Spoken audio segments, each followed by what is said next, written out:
8 days to go until pitchers and catchers report. Some moves are being made, just not by the Guardians. We'll talk about a move we want to see the Guardians make. Top prospect lists are still coming out. We'll talk about one of those and a little bit of prospect fatigue and the fatigue we're all having from this offseason that has been completely silent. You are Locked On Guardians, your daily podcast on the Cleveland Guardians, part of the Locked On Podcast Network, your team every day.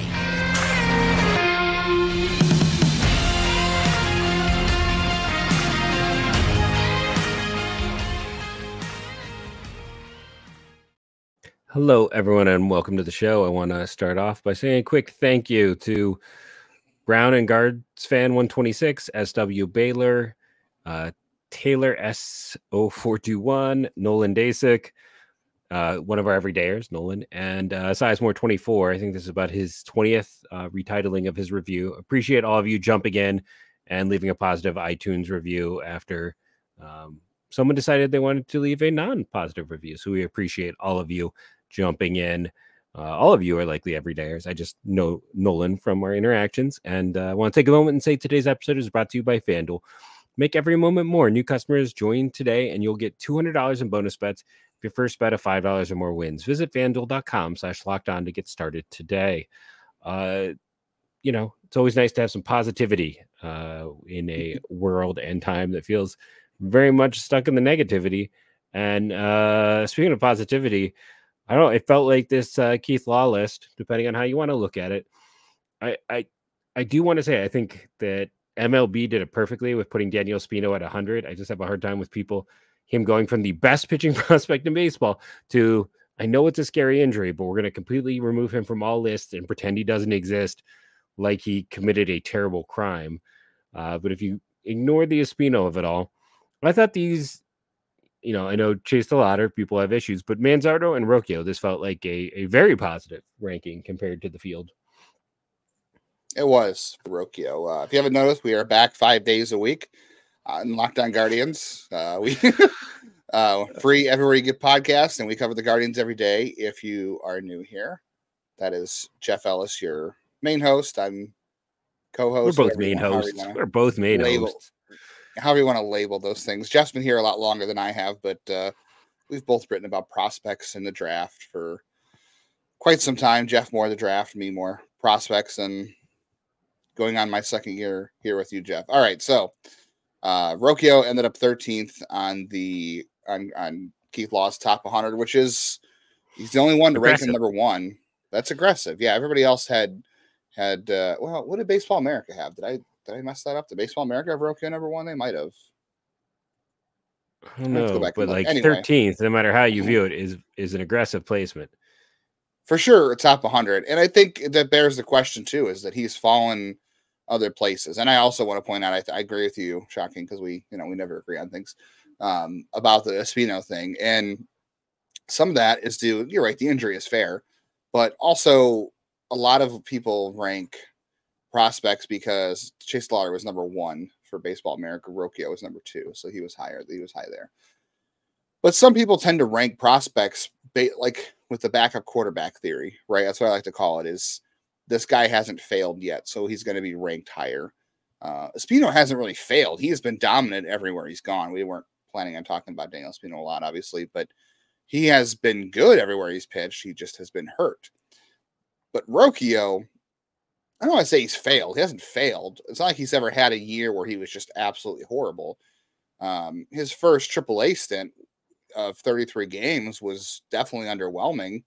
But when you look at what he did in AAA last year, it was pretty solid. It wasn't overwhelmingly good, but he was 22 years old, which is, I don't know. I guess I kind of am wondering how much age relative to level matters anymore, because at AAA, you're facing the Zach Plesac's of the world. You're not really facing top pitching prospects. Dude, those guys are either in the majors or they're in AA, and they don't spend a lot of time at AAA, and AAA is a holding pen for a Zach Plesac type. But I kind of wonder if we're having good.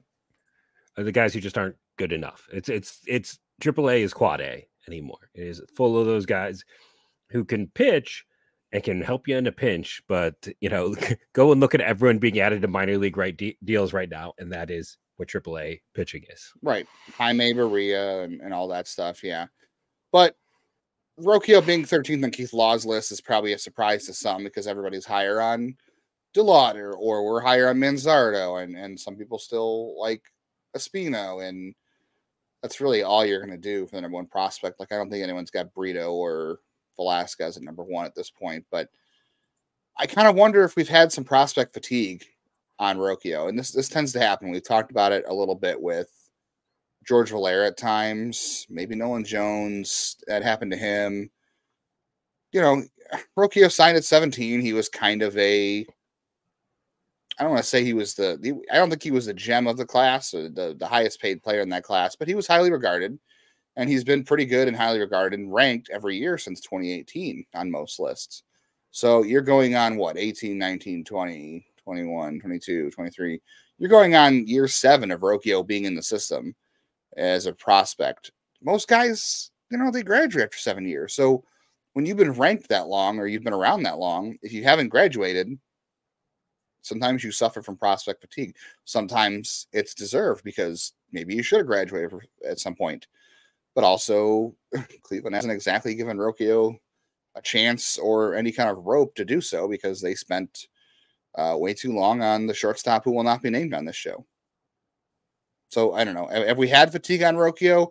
Do we think that I don't think it's really his fault he hasn't graduated yet. Like, yes, the AAA numbers last year weren't special by any means, but they were fine.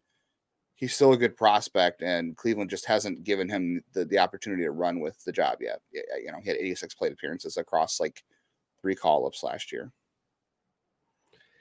Yeah, it's what I've talked about before with him.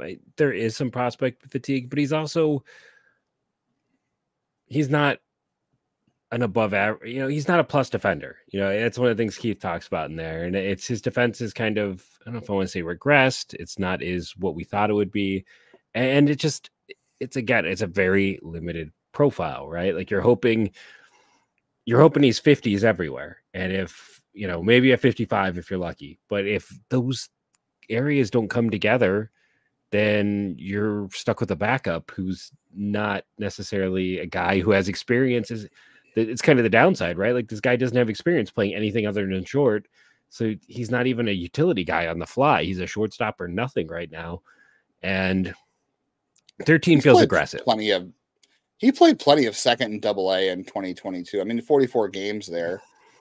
He's been doing it enough, and I think he can handle it. I don't know if he can handle third base. That was kind of rough when he came up last year. That's the thing, though. It's like you got a utility guy, he's got to handle third. Yeah, it's just funny. They put him at third base like almost immediately instead of him, they didn't want to move the shortstop that will not be named. They had to keep him at shortstop, and they had to move everybody else off shortstop to keep the below average shortstop at short. I still think Rocchio is an above average defender. I'm not going to say he's plus, but I think there's a potential for like a 55 defender, which is above average. Yeah. But you're right. It might be closer to average. And we're going to do those prospect tool drafts like we talked about. And I think people are going to see very quickly. That's the problem with the system right now. We talked about it yesterday with the farm system rankings that are out. There's not a lot of 60 and 70 tools in this system. There's not a lot of guys who have plus and double plus tools. Rocchio doesn't have a plus tool. I think, like you said, everything's a 50. Maybe the fielding's a 55, and Keith's a little bit higher on him than we are.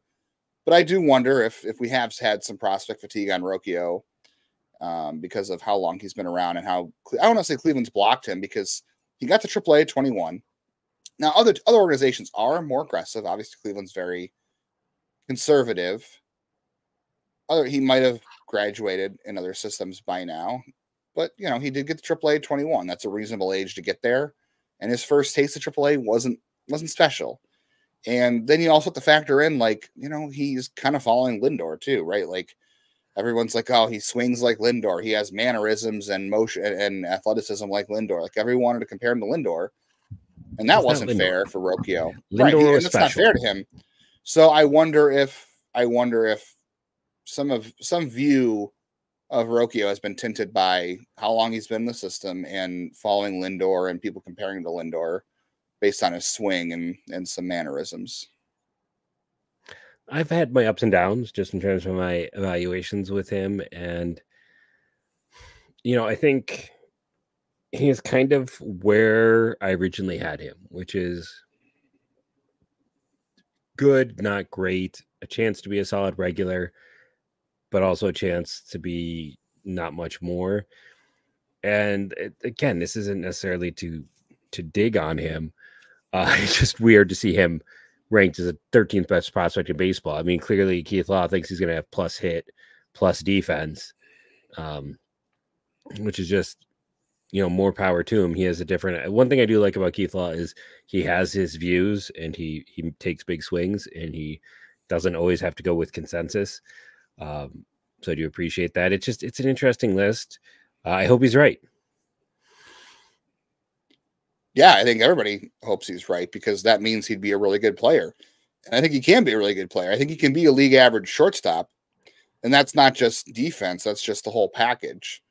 And that's fine. I mean, I guess the shortstop who will not be named for the most part was league average if you look at offense and then the lack of defense. I guess not defense. If he had been defensively, we'd have a different story there. Right. Well, we would have talked about an extension, which was hilarious that a year ago that was floated.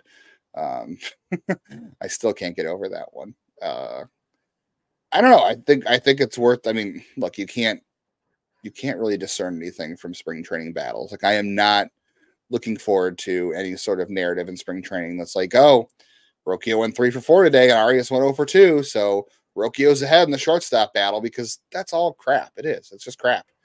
So I'm not looking forward to the narratives in the shortstop battle, but I am curious to see like how Stephen Vogt speaks about the two of them, how Antonetti or whoever talks about the two of them, and how what reps they get, and who's playing short more, who's playing another position more, who's facing the good pitchers, who's facing the guys that are going to be, playing indie ball in a month. Like, I'm interested in those things, but the outcomes and the numbers, I think it's more telling what situations they put him in and how they talk about him versus, any data. But I don't know. It's going to be one of those weird spring training storylines that's going to be interesting to follow, but I'm just not excited for the narrative of spring training battles because we know they're junk. Well, it's like, every year I talk about what is the Casey Kochman got LASIK surgery of this year? Who is going to be in the Bobby Bradley Memorial best shape of their lives? Who is going, like, we get these really lazy reported stories. And and I say they're lazy because we get the same story it's like, cut out Bobby Bradley's name, put in, Tyler Freeman last year, right? Put in someone every year. It's like, they don't even change the story. It's just putting a new name in with the same story we read every year. And to me, that's why it gets tiresome. That's why a lot of times I skip out on like 90% of the spring training. Like, I will sit there and watch clips, volume off. Like, I'm not going to do anything to really engage in it because it's just to see a little bit here. And pitchers aren't even working on their best stuff. They're working on their side stuff. So it's a command. Yeah. Yeah. It's not. I'll let you know what it looks like when I go to spring training at the end of February. I'll send my full report back. Speaking of watching clips, the Guardians have a new replay coordinator. We haven't talked about that quite yet. The White Sox are trading dudes away, and we got a move we want the Guardians to also make and consider now that their TV deal has been, I guess, worked out. So all that coming up.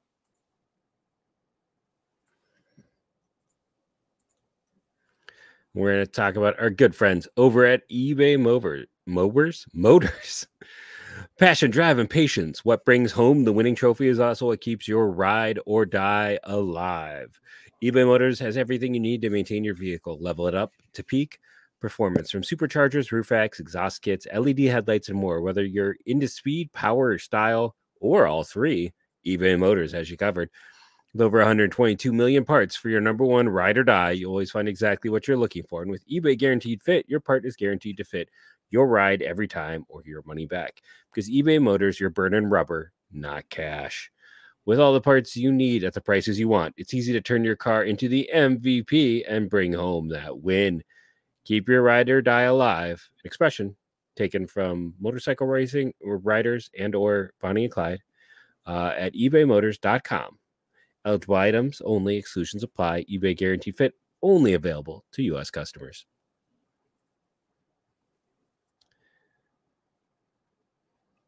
All right, Guardians have a new replay quarter. It is Gunnar Wilhelmy, who is been with the in the Guardians front office and technology department. He's been I think the assistant of operations or assistant to baseball ops and technology for 4 years. And then before that, he was with the Missouri baseball team at Missouri. Is it Missouri University? University of Missouri? University of Missouri. Okay, University of Missouri. For a couple of years there, and he was part of their technology department there and ran. I got to experience him there. And Trackman.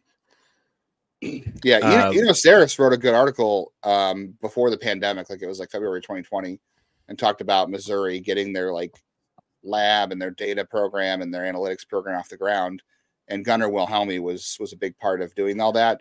I'm pretty just based on when he graduated from college, I think he's younger than both you and I. So it's interesting that everyone's younger than me anymore. Well, it's interesting. He's a coach, but he, Mike Barnett was like in his late 60s, early 70s, and Gunnar Wilhelmy is probably like in his early 30s. So that's a big juxtaposition in terms of the replay coordinator. Yeah, my daughter was born at University of Missouri. That's where my wife was doing a postdoc. So I would go to games there, and I remember going to a fall baseball. And it's still maybe the most impressive thing I'd ever seen. They had spin rate data on the board. They had exit velocities. They had all of the data that was up there that they were showing. What prospects did I see? Bryce Montes de Oca and Cameron Meisner were probably the biggest names at the time on that team. It was not, Missouri's had some like big names at points. Man, I also really liked blanking on the outfielder that I talked with Pat about a bunch. I have to look that up, but it was, there was some talent there, but it's more interesting to see just at a time where I believe this is 2017, because it would have been after my daughter was born when I was out there in the fall, to see all of that information available, being shared, being posted was not something you see that often. And, Gunner's one of the guys there. It's interesting. They let ties go with all of the cribbage players for Tito. All of his best of the best are gone, and they went for for a lot of players that are younger, Carl's back, different thinkers, and they're they went out and got a guy who knows tech to do tech.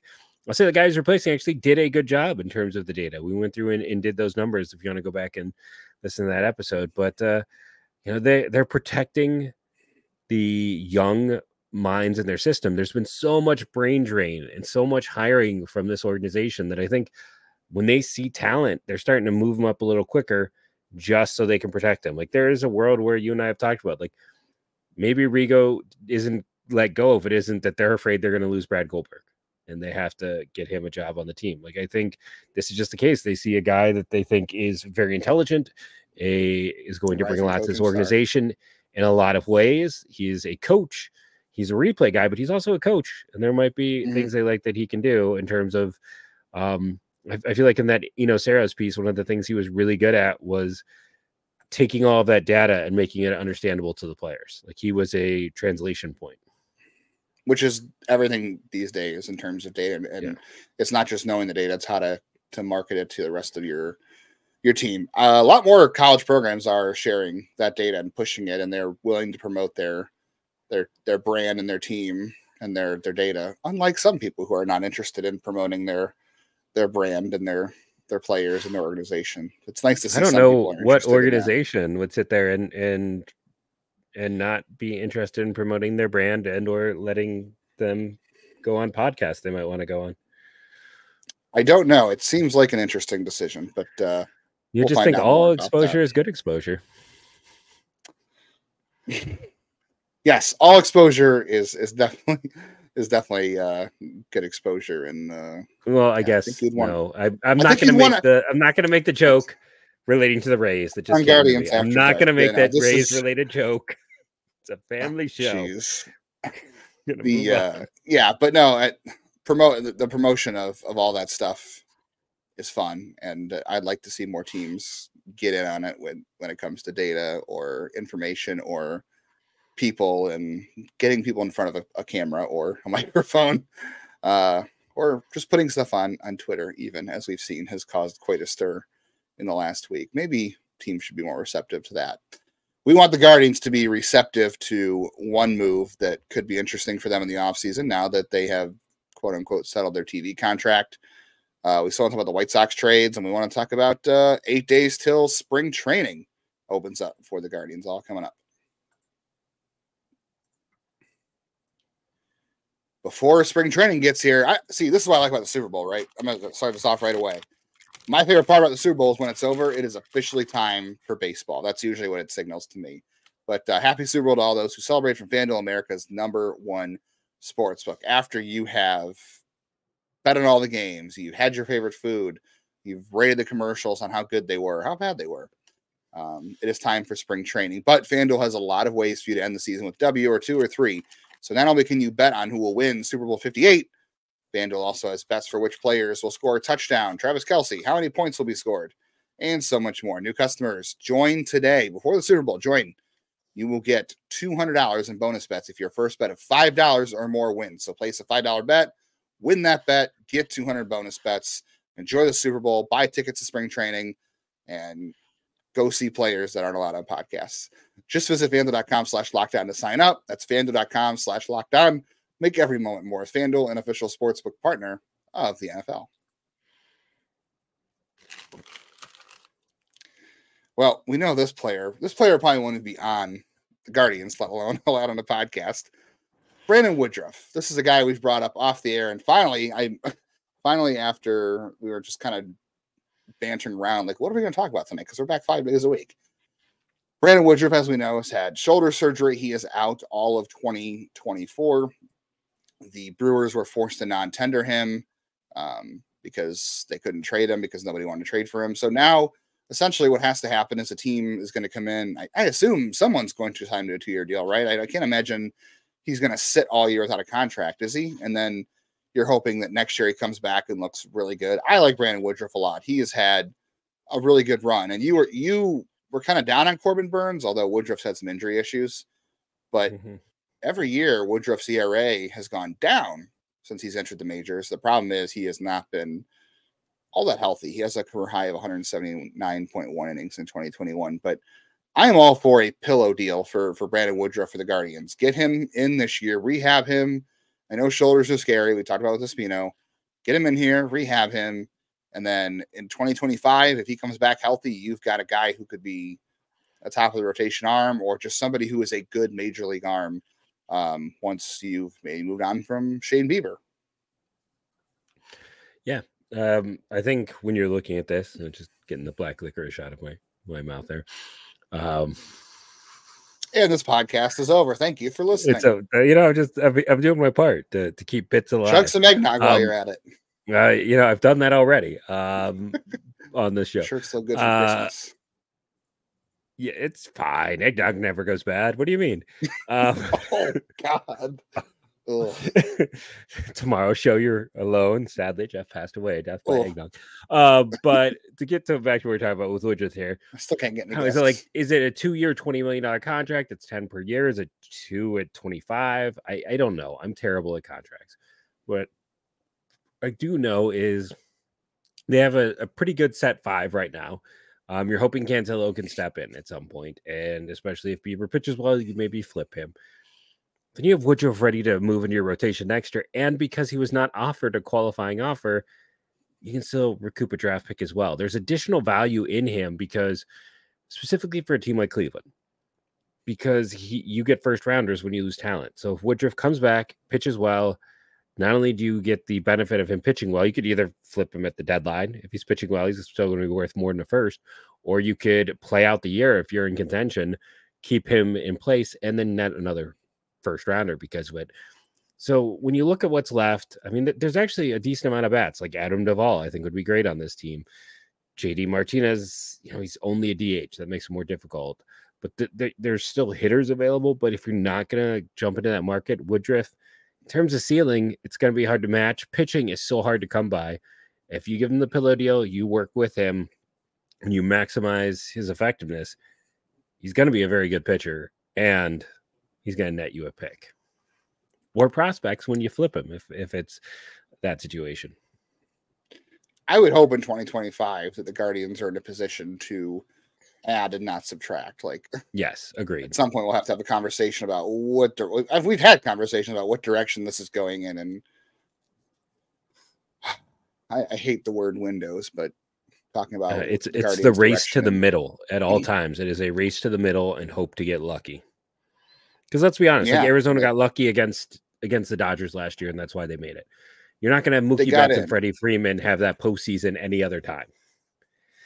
Yeah, I don't really like random variance as a strategy. Like, I know there's a lot of random variance in the playoffs, and just getting there is definitely, it's a battle of attrition. Like, you know, you get there and everything's different. You might get a little bit lucky.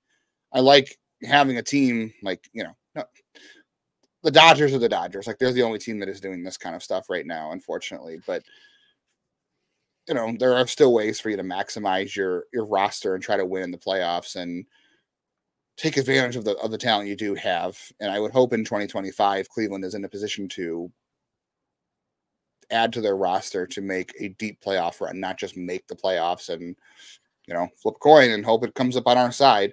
And Woodruff could be a part of that. He's got playoff experience. Again, we don't know what he's going to look like in 2025 after this shoulder issue, because shoulders are not Tommy John, which maybe that's why nobody has signed him yet. Did Cleveland do this with Gavin Floyd? Am I remembering Gavin Floyd? Did they do that with him? I mean, I think he was already back when they signed him. I think he was. Well, he wasn't back for long because he shattered his elbow on the mound, unfortunately, when he came back. But it's worth a shot. You know, they gave Kevin. I know he wasn't hurt when they signed him, but, you know, Kevin Millwood in 2005 was a fantastic signing. Coming off the injury, yeah. Off the injury, yeah. So I think it's worth it. I feel like someone has to give this guy 2 years. I mean, you know, with the talent level he has, he's going to want the money this year to rehab with your team, and then come back in 2025 and hopefully be as good as he was in 2021, where his FIP was 296, which is incredible. He was essentially an ace. And yeah, if you moved on from Bieber at that point, I mean, let's just guess on 2025, your rotation, let's say Bieber's gone. You've got McKenzie, Woodruff, Bybee, Allen, Williams, if he's not already traded. That's a really fun rotation right there. That's a rotation capable of winning some serious playoff series right there. Like, that's good. So I like the idea of that. And like you said, if he pitches that well, qualifying offer, you get a draft pick. If things do go bad and he pitches well, I guess you trade him. But I would hope by doing that, you're a little more serious about 2025. The White Sox, they're serious about 2027. I'm going to say the White Sox have made this the division. It's a race to 84 wins, but the White Sox are going to win 70 games this year, maybe, if they're lucky, after their 2 trades this weekend. This bullpen's bad. It's a bad bullpen. There's no excuse. I shouldn't say there is no excuse for not playing for the division this year, because it is literally the Guardians and the Twins this year. And I know the Tigers could be surprising, but this White Sox deals, they were good deals, don't get me wrong, but the White Sox are going to be not good this year. I think there's more trades coming out of them. Yeah, here's the thing. I like what they're doing. Why not gamble? Why not? You're bad. You know, go out and put together. You know, Devi Garcia was a top prospect. I always thought he'd be better in the pen. If he works out, he's another tradable asset. Gregory Santos might have had the worst fastball statistically in baseball last year, but he had the 5th best FIP of any reliever. So they netted a previous 2nd round pick in Zach DeLoach, a 2nd round pick, and a guy who could end up being a better reliever than Santos and Burrow. Like, that's a smart trade. Yeah.